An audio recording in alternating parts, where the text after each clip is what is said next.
Voninahitra ho an'i Jesosy irery ihany no hijoroako vavolombelona amintsika izay manaraka izao vidéo izao. Tojo no anarako. Ny tiako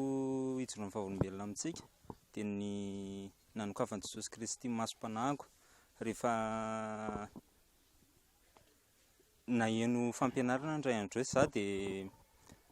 zanaka olona efa azo lazaina hoe efa mpivavaka ary voataiza tamin'izany resaka fivavahana kristianina izany. Fony mbola kely dia efa voataiza tao anatin'izany ary tao anatin'izany indrindra nieritreretiko fa efa tena nalala amin'ny fahamarinana ary efa tena an Jesosy marina ny fiainako ary efa manana ny famonjena.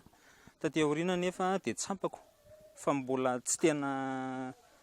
tena niaina izany hoe famonjen'i Jesosy Kristy izany ary tsapako hoe tsy tena mbola nateraka indray marina satria ny tao anatin'ny foko tao mbola tsapako hoe mbola misy fahotana miafina ary indraindray aza dia ohatran'ny hoe fahazarana fotsiny ny mandeha mivavaka sy ny resaka hoe fanaovana ny asan'Andriamanitra. Taty aoriana nefa rehefa nitoriana tamiko ny fahamarinana dia fantatro fa mila ateraka indray ary tena mila mandray an'i Jesosy Kristy ho tompo sy mpamonjy ny tenako manokana. Ny fahamarinana tena isan'ny nanafaka anahy dia nanaraka fampianarana indray andro izay amin'ny atao hoe fiangonana sy Jesosy Kristy. Tamin'io indrindra nahafantarako fa ny fiangonana dia fofombadin'i Jesosy Kristy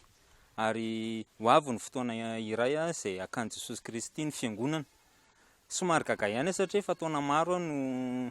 kristianina ary efa nitetitety karazana fiangonana maro izay tamin'izany fa teo voagaga hoe maninona tsy nitoriana tamiko mihitsy izany fahamarinana izany dia sokafan'i Jesosy moa izany masom-panahiko hoe za mihitsy ny kay ilay fiangonana, izany tempolin'ny fanahy-masina, za ilay trano fanahy. Nanomboka teo dia nanomboka fantatro fa za mila masina ary mila miaina amin'ilay tahotra an'Andriamanitra. Za mila tena hoe miomana isan'andro ny amin'izany fiverenan'i Jesosy Kristy izany satria ho avy tampoka tahaka amin'ny fivian'ny mpangalatra hoy ny voasoratra ny fiviany rehefa ho avy izy ary rehefa ho avy izy dia fiangonana masina sy be voninahitra tsy misy ketrona napetipetana izay ny voasoratra no akariny hitsihana izay amin'ny raha olanitra. Teo izay ny voafantatro fa ny fiangonana kay tsy trano fivavahana ilay izy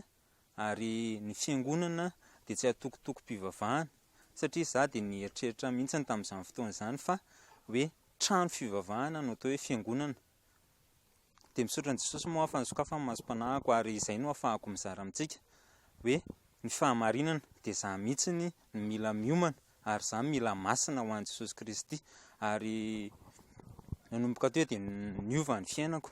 Nanomboka tena hoe mila miaina amin'ny tahotra an'Andriamanitra isan'andro ary nanomboka fantatro ihany koa fa tsy resaka hiaina maso olombelona ny fanompoana Jesosy Kristy fa fitiavana Jesosy Kristy ny fony mila tena hoe babon'i Jesosy Kristy aloha ary amin'izay fotoana izay izy dia mibaiko ilay izay fitiavana ao anatin'ny fonao izay, fitiavana ao Jesosy izay no mibaiko anao amin'ny fanaovana ny sitrapony rehetra